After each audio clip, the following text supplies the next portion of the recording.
Hey, welcome to another edition of the Forensic Happy Hour. Today we're going to have Gus Dimitrlos from Cyber Forensic 360.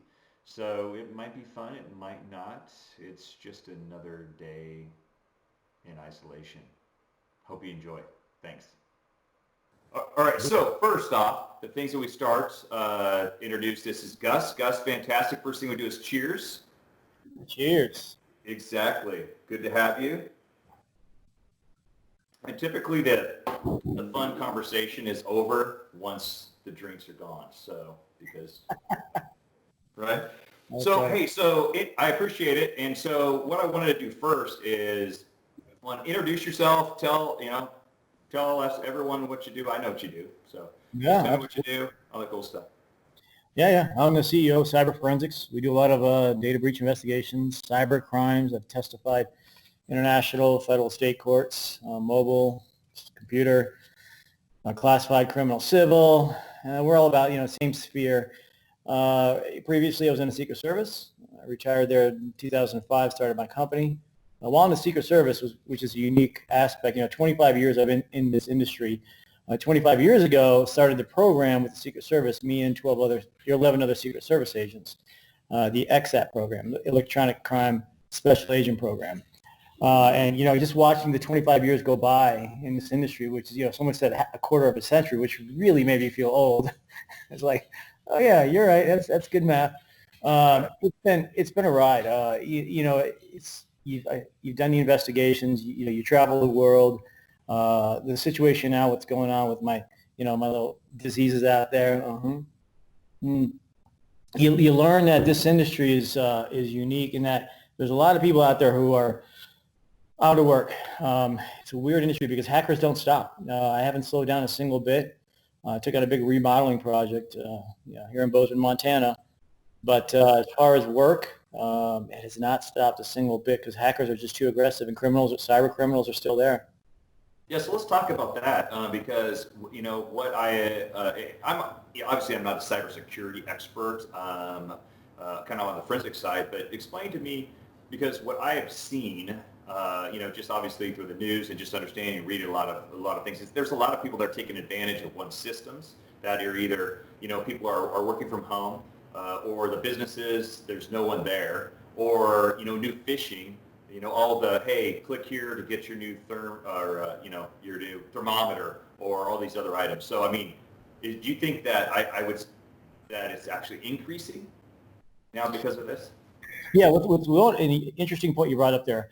The amount of crimes are increasing, these types of crimes, the cyber threats, the attacks on individual businesses. And what the hackers are doing is very unique. I wrote an article about it on LinkedIn about threading. So threading is a concept I noticed about 3 years ago in one of the investigations, and I've seen that trend continue till today. I have a client right now, an architectural firm. What the hackers are doing is they're finding in the industries, it's law firms, architects, real estate, the smaller type businesses, not the big Bank of America type attacks. They're attacking the smaller folks through phishing schemes, but what they're doing is they're threading themselves into these accounts, whether through the network, meaning that they hack a system, they identify the profiles of the users on the network, they identify who the admins are. But if you're a lawyer, let's say for instance, they'll take over your conversations. They create a rule once they get in that says delete any emails with the words wire transfer, bank transfer, any financial type of verbiage. And that deleted file goes where? It goes into the recycle bin.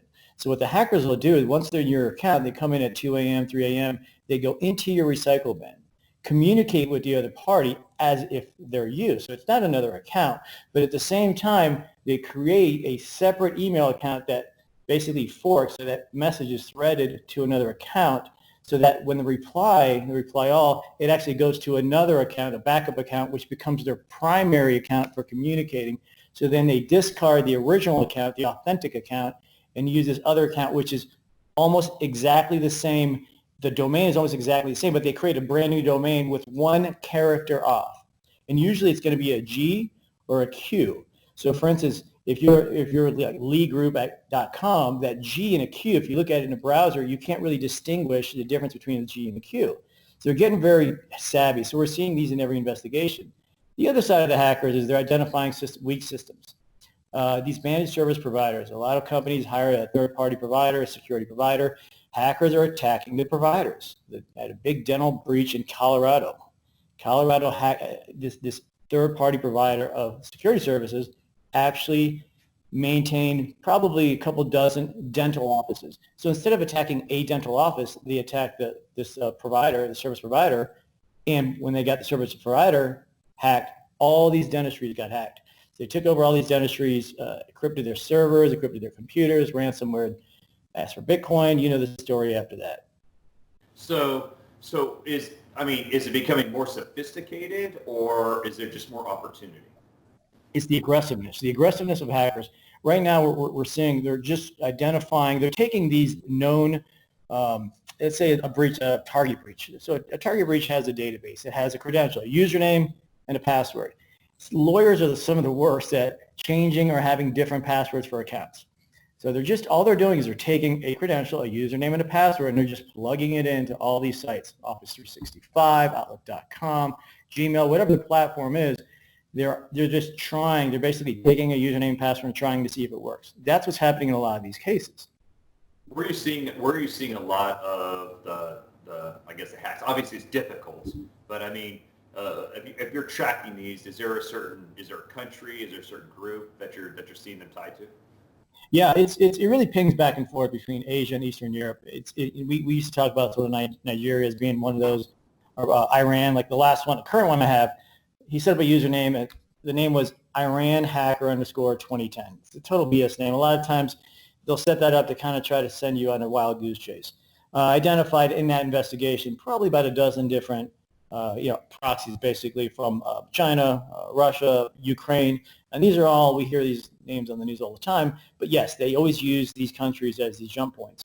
So identifying where they're coming from is difficult, but usually on a breach, when it's information based, it's usually through Asia, meaning if somebody's trying to steal information, it's usually an Asian type attack versus a financial attack, which is more prevalent in Eastern Europe. So with obviously not being able to travel, we travel, and the people I typically talk to, we travel a lot. So obviously we're not doing that. But are you seeing, I guess, the workload? Are you finding that the workload here in U.S. is keeping you busy? Yeah, I am incredibly busy. I'm very fortunate. What I'm missing right now is testimony. So which is nice for me because it allows me to focus on the forensics. Remote collections is incredible, especially your enterprise edition of Oxygen. Really allows us to be able to just remotely image phones, right? So it's critical because it's 2 days wasted for me and you, right? We come out of these cities. I'm out of Bozeman, you're out of Boise. We don't have 1,000 direct connections. So I've got to lose a day going to the client, a day coming back. So now I've got 2 days of the week back in my pocket. So it allows me to catch up on everything I've had to do for the last 4 or 5 months. I have a data breach a week, a new client a week, and it seems like this is allowing me to remotely image and collect everything from a server to a phone. And once I do that, the peacefulness right now is enabling me to be able to focus on the investigation. Yeah, so that in my talks, in a couple of previous talks, it always comes down to this too, and this question that I ask is with what we're finding out that we can do remotely, and either it be, we're having a conversation, or whether it be Zoom, or whether it be all of these, where people are finding out that you can actually be very productive, and sometimes more productive, by working from home or remote. Do you see the landscape change once this is all over? Yeah, I changed it about 3.5 years ago. I changed that model internally. I said, I looked at what made me the most efficient and certainly the most money. And exactly what you said, my efficiency from working from home, because I like to work all the time, but at some point you got to be home. So it's nice to be able to just dink around on investigations. You can spend an hour here, 2 hours there.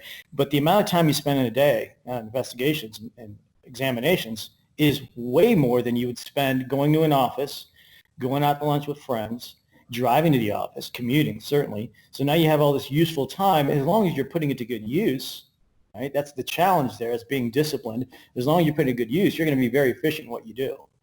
Yeah, and I agree.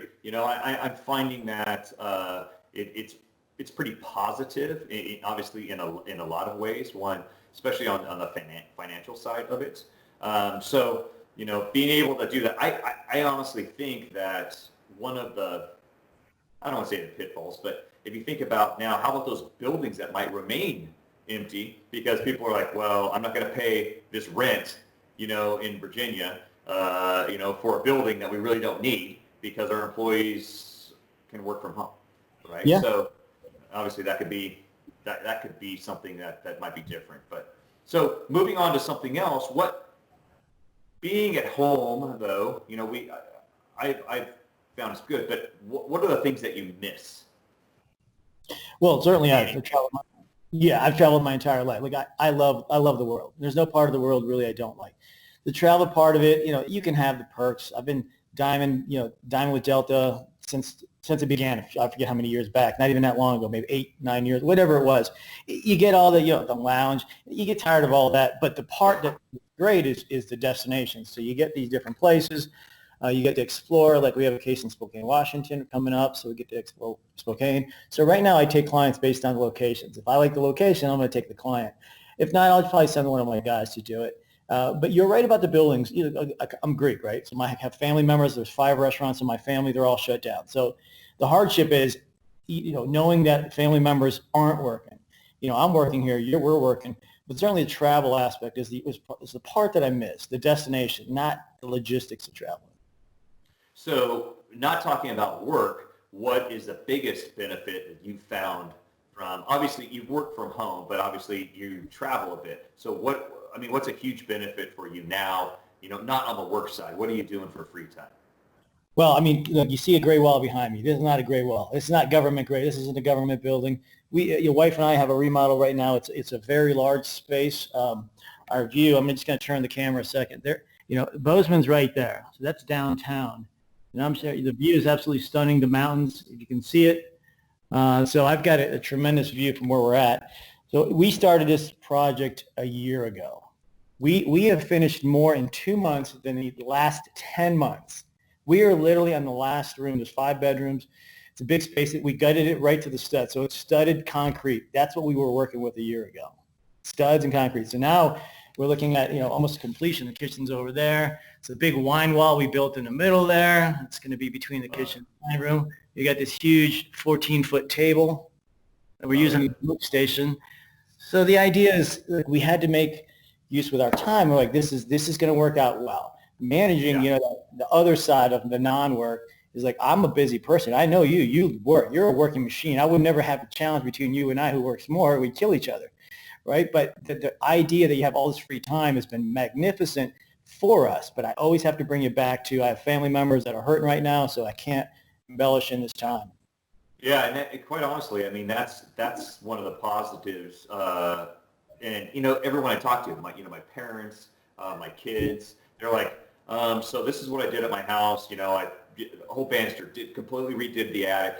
Completely redid. Everyone is finding obviously time to complete some projects that they have completely put on the back burner because one, they're too busy to do this. When they get home from work, they're too tired to do that. So again, it's just that I think of it as kind of a silver lining to the whole situation that's out there. Obviously, it's going to change, but hopefully the people, their mentality that they have doesn't change, right? So that we continue on the, I enjoy being home. I want to stop working so much sometimes, and just kind of relax. And maybe this is kind of a way to do it. Obviously, there's still a lot of craziness going on, but hopefully people see some of the positives. Yeah, you and I, certainly if I have to take Lee and Gus back to our early 20s, it would make us crazy because we love to work. Being a Secret Service agent, love to travel. We love to work. So it's a different mindset because you and I do have options. Some people certainly want to get out there and they want to hustle. Right? I always think about my buddies in the Secret Service, all the new guys. They want to get on the road. They're stuck. No one's moving. Our restaurants are closed. They want to go out to restaurants. So my wife and I, for 15 years, check this out. We've never cooked probably 10 meals in a year. We've cooked 10 meals in 2 days. We've become an amazing chefs. We get on all recipes and all the different sites and really just taking our time, really finding these recipes that require 2 people, an hour prep. We started smoking like we've never smoked before. So, not smoking, but smoking like pork. We started doing all these, like, hey, let's try it. Why not? It's still cheaper than going out. So we're like, oh, this is great. mean, we love to go out. We met up with you in Boise that one time. It's been fantastic. Your friend's restaurant there, I'm sure they're hurting. But certainly the other part of it is we have become very good in the kitchen and saving a lot of money. Yeah, it's crazy. The same thing. We love to go out. We love to, eat out, go to different restaurants. We still support a lot of the local restaurants by doing the takeout thing. But quite honestly, I don't think in the last 10 years that we have had this much, say, family time to one, you're eating, making meals together and doing those type of things, right? So again, it's another silver lining. Yeah, it's and knowing you, every time we talk, it's like we're, busy people run in parallel like this. We never intersect. This is like the one time we intersect a year. We get our conversation, but every time we're talking, I'm over here, you're over there. We're in different countries, different time zones. So this has been great. You're just south of me, right? It takes me about 6 hours to drive time. Exactly. So tell me, go back to work, just as kind of like a end to the conversation is it could be recent, it could be old. Give us kind of an idea of, say, your best, an investigation that you had, tell us in like 8 minutes or something of something that better humanity, investigation that you had. It could be all the way back to when you're working on Secret Service, but anything that you, kind of a feel good, something that you felt that it kind of changed either you or the kind of the world. Yeah, absolutely. Right now, most of the criminal cases I work are murder.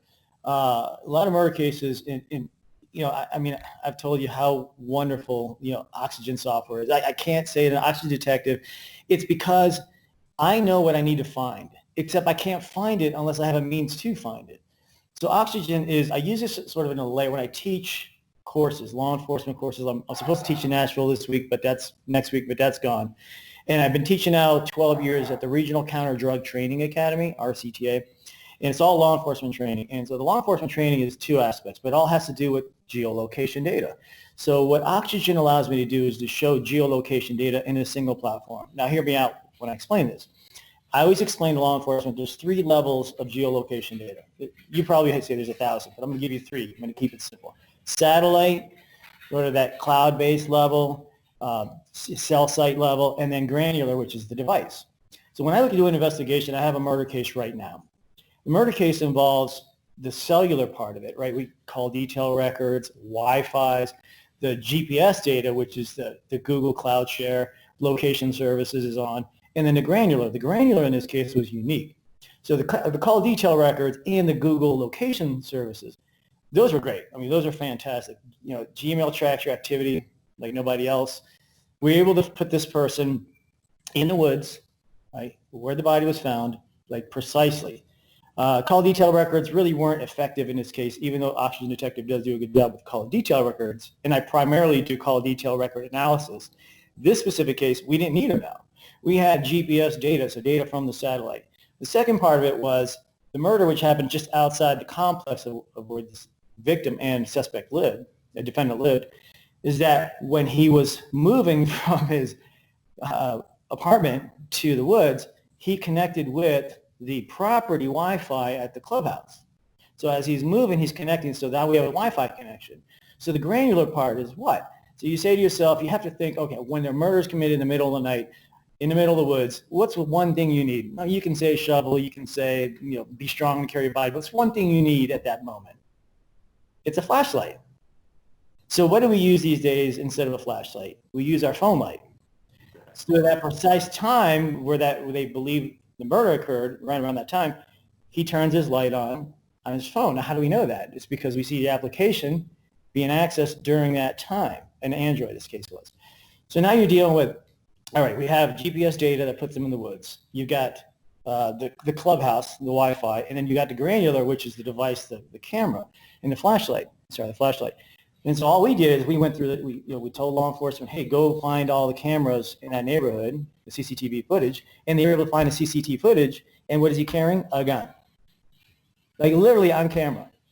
Right. And so it's like one of those great cases, and that's a prosecutorial case. I've also had a defense case where we see it on Dateline all the time. You have a person who is absolutely, you say, wow, I can't believe that person was charged with murder, And 15 years later, this person's let out. And 10 years later, this person's let out. A defense case, it's going back a few years. It's a popular case. It's an Alabama case. It's Alabama versus Eric Leslie Busby. So everybody could do a fact check.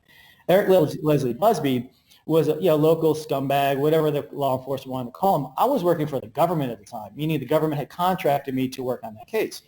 I looked at the evidence on the case, call detail records specifically. And in that case, I said to the prosecutor, this kid isn't the murderer. There's no way. It's impossible. So what she did is she removed me from the case. Now, mind you, she hired me to do the case, so she removed me. So that I freely went over to the defense attorney's name is John Beck. I said, John, your client's innocent. I want no money. I just can't see a person being executed for something they did not do that is provable. We ended up winning the case. But it felt good because you have to understand, I'm a law enforcement soul. That's who I am. But when you have to, you jump the fence, you cross the bridge, whatever the law enforcement, my buddies told me, I said, no, I did not go into this to defend this client. I went into this to prosecute the client. I came out of it going, wow, there's actually innocent people out there. And we see it on TV all the time, but when you run into it, it makes you feel a little different inside. Right. Yeah, for sure. No, honestly, hey, digital evidence doesn't lie, right? The problem that you have sometimes, at least in my honest opinion, is those people that are interpreting that digital evidence, right?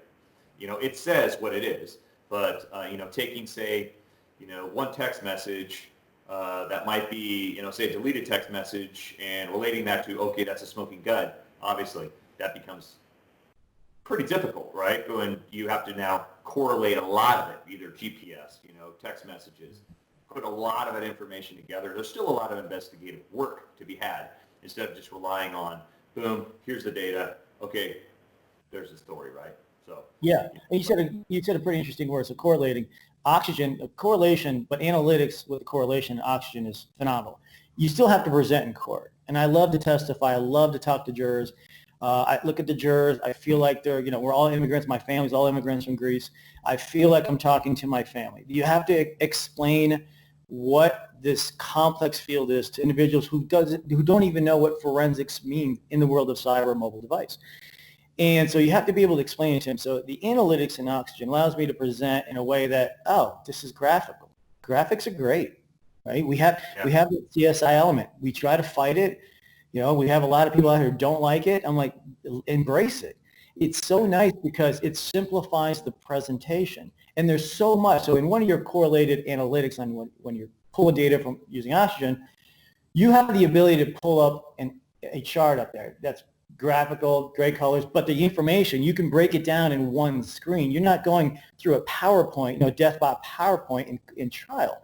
So it allows you to be able to give a single screen and cover so many different aspects of communication, geolocation data, communications, connections. So that's what's nice about Oxygen versus anything I've ever used in my life. So that's what I found, not necessarily about the tool, but in what you brought up with your family and with technology and trying to explain it to a jury, but to your family, what I found is now because of having to, you want to see your parents, but you're not able to go see your parents. You want to see your grandparents, you're not able to see your grandparents. So I find myself doing a lot more tech on this is how the phone works. This is Duo, for Google, or this is FaceTime that they've never used. I'm finding, explaining or having to set up technology for family members who might not be that tech savvy. So the last question, do you think that people will be more or less tech savvy when this blows over? Oh, completely more. I mean, it's you have to be. Think about what you have access to right now. It's limited. Technology is the number one learning tool in your household right now. You can certainly read books, and everybody reads books. That's been around forever. But right now, technology this has forced you to become really good with technology. It's a great point. Never thought about that. But yeah, I mean, I'm dependent. We were out of internet for maybe a half a day, and I'm like thinking to myself, how the heck? So we started using cellular data hotspot, and we were out of it by the end of the day. Exactly. No, so that's what, honestly, sometimes I think it's like a conspiracy, with the tech side of it, with webcams or anything that, people now have to have. It's like the whole tech industry is like, I wonder if we can, create some panic because now, one, I'm going to sell more cellular data.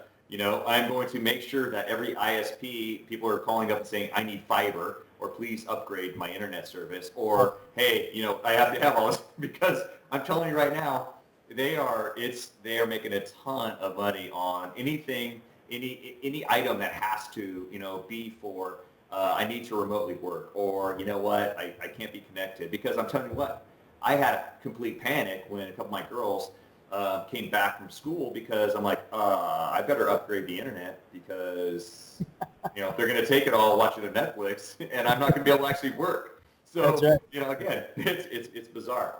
But anyway, so I want to thank you, though. We have to do a cheers to end this. Thank you very much for coming on, and I'm sure we'll talk again soon. Hey, hope you enjoyed the Forensic Happy Hour again this week, or just thought it was kind of funny. That's what we're here to do. So, hey, also, if you want to be on the Forensic Happy Hour on Fridays, please, hey, send me a DM right here. All right, see you next week.